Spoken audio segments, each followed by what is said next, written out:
जहां एक तरफ भारत ईरान के साथ दोस्ती के हाथ आगे बढ़ा रहा है, वहीं अब अमेरिका नहीं चाहता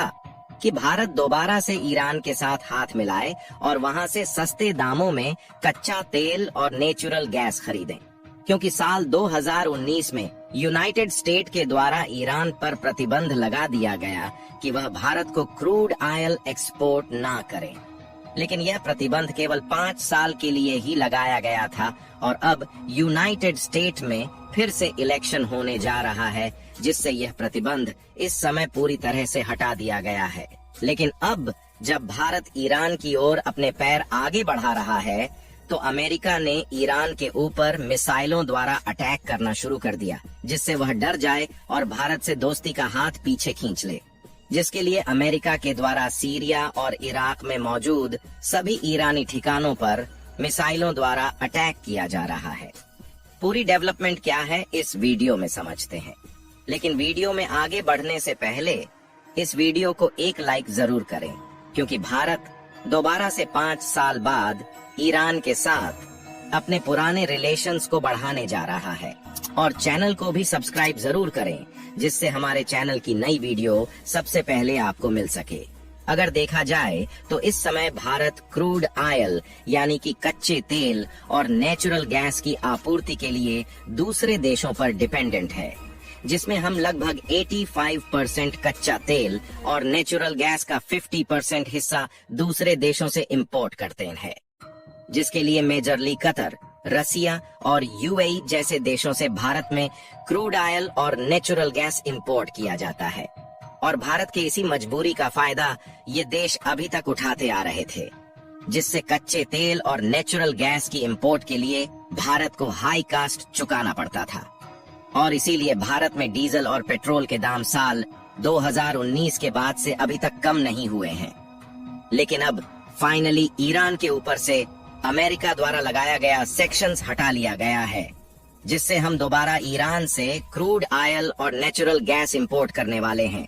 जिसमें भारत की जानी मानी कंपनियां ऑयल इंडिया, हिंदुस्तान पेट्रोलियम और HPCL जैसी कंपनियां अब दोबारा ईरान से कच्चे तेल को खरीदने जा रही हैं। आपको बता दें कि हाल ही में कुछ दिनों पहले 15 जनवरी को भारत के foreign minister S Jaishankar Prasad ji Iran गए हुए थे, जहां पर इन दोनों देशों के बीच कुछ नए प्रोजेक्ट की शुरुआत करने और बायलैटरल ट्रेड को बढ़ावा देने की बात की गई, जिसमें ईरान भारत को सस्ते दामों में कच्चा तेल और नेचुरल गैस देने के लिए तैयार है। वैसे देखा जाए तो भारत साल 2019 के पहले ईरान से ही ज्यादा मात्रा में कच्चा तेल इंपोर्ट करता था। और अगर आप इस मैप में देखेंगे तो भारत की ईरान से दूरी बहुत ही कम है, यानी कि लगभग 2800 किलोमीटर के आसपास है। और देखा जाए तो इस समय लाल सागर में हूती विद्रोहियों के अटैक के कारण रूस और यूएई के साथ भारत का ट्रेड रूट प्रभावित हो चुका है, जिससे रूस और यूएई से कच्चा तेल इंपोर्ट करने में दिक्कतों का सामना करना पड़ रहा है, जिसके कारण एक रिपोर्ट के मुताबिक जो भारत के द्वारा दूसरे देशों को ऑयल एक्सपोर्ट किया जाता है, उसमें जनवरी के महीने में मंदी देखने को मिली है, क्योंकि भारत में दुनिया की सबसे बड़ी और पावरफुल रिफाइनरी मौजूद होने के कारण हम दूसरे देशों से कच्चा तेल इंपोर्ट करते हैं और इस कच्चे तेल को रिफाइंड करके दूसरे देशों को पेट्रोल और डीजल भी एक्सपोर्ट किया जाता है, जिसमें भारत की MRPL यानी कि मैंगलोर रिफाइनरी एंड पेट्रोकेमिकल्स और चेन्नई पेट्रोलियम ने पिछले साल 2023 में 49.6 मिलियन टन क्रूड ऑयल अलग अलग देशों से इंपोर्ट करके रिफाइंड किया है। लेकिन इस साल 2024 के जनवरी महीने में लाल सागर में हूती विद्रोहियों के अटैक के कारण कच्चे तेल के इंपोर्ट में धीमी गति देखने को मिली है। लेकिन अब फाइनली 5 साल बाद फिर से ईरान भारत को सस्ते दामों में कच्चा तेल बेचने के लिए तैयार है। इसके बाद इंडियन ऑयल मार्केट में भी फ्लक्चुएशंस देखने को मिल सकती हैं और भारत में इस समय रूस और यूएई के द्वारा $79 प्रति बैरल की कीमत से कच्चा तेल इंपोर्ट होता है। हालांकि 2 महीने पहले यूएई के साथ भारत ने सीधे रुपए में कच्चे तेल के लिए व्यापार सौदा किया था और इस समय दुनिया के कई सारे देश भारत से सीधे रुपए में ट्रेड करने के लिए तैयार है, जिसमें ईरान भी भारत के साथ अपने बायलैटरल ट्रेड को आगे बढ़ाना चाहता है। लेकिन समस्या इस बात की है कि ईरान जैसे जैसे भारत की ओर अपने दोस्ती के हाथ आगे बढ़ा रहा है, वैसे अमेरिका ईरान के ऊपर एक्शन लेने की तैयारी आगे बढ़ाता जा रहा है। इसका अंदाजा आप इसी बात से लगा सकते हैं कि जहां कुछ दिनों पहले भारत और ईरान के बीच दोबारा से सस्ते दामों में कच्चे तेल और नेचुरल गैस खरीदने की डील फाइनल हुई, उसके लगभग एक हफ्ते बाद ही सीरिया और इराक में जो ईरानी ठिकाने मौजूद हैं, वहां पर अमेरिका के द्वारा हमला शुरू हो जाता है।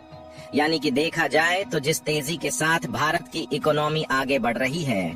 उससे डेवलप्ड देशों को डर है कि कहीं उन देशों से भारत आगे न निकल जाए। इसीलिए डेवलप्ड देश यह नहीं चाहते कि भारत की इकोनॉमी आगे बढ़े, और इसीलिए ये सभी देश भारत की टांग खींचने में कोई कसर नहीं छोड़ रहे हैं। इसके अलावा जब से भारत और मालदीव के बीच विवाद शुरू हुआ है, तब से चीन मालदीव के साथ मिलकर भारत की दूरियां और ज्यादा बढ़ाना चाहता है, और वह मालदीव पर कब्जा करने की तैयारी बना चुका है,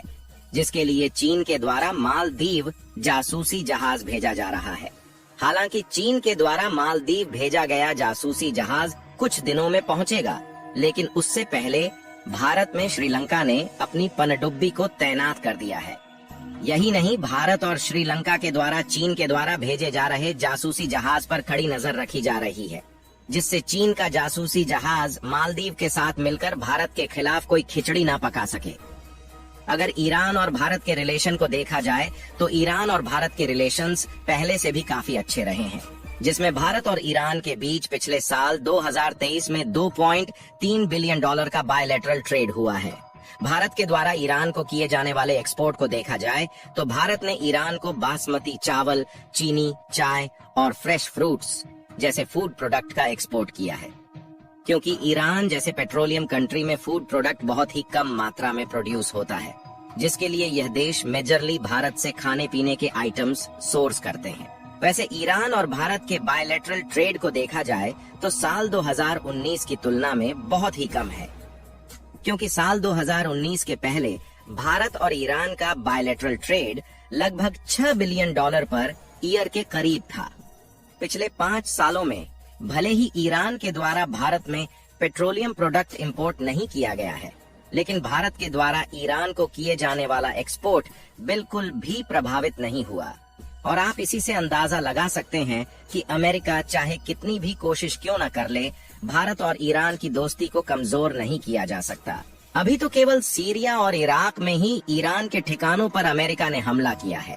लेकिन अब ईरान और अमेरिका के बीच अगले कुछ दिनों में जंग देखने को मिल सकती है, क्योंकि इसके लिए राष्ट्रपति जो बाइडेन ने मंजूरी दे दी है। अमेरिकी सूत्रों का कहना है कि ये हमले तब किए जाएंगे जब मौसम थोड़ा खराब हो। ऐसी स्थिति में दुश्मन को जवाब देने का मौका कम मिलेगा।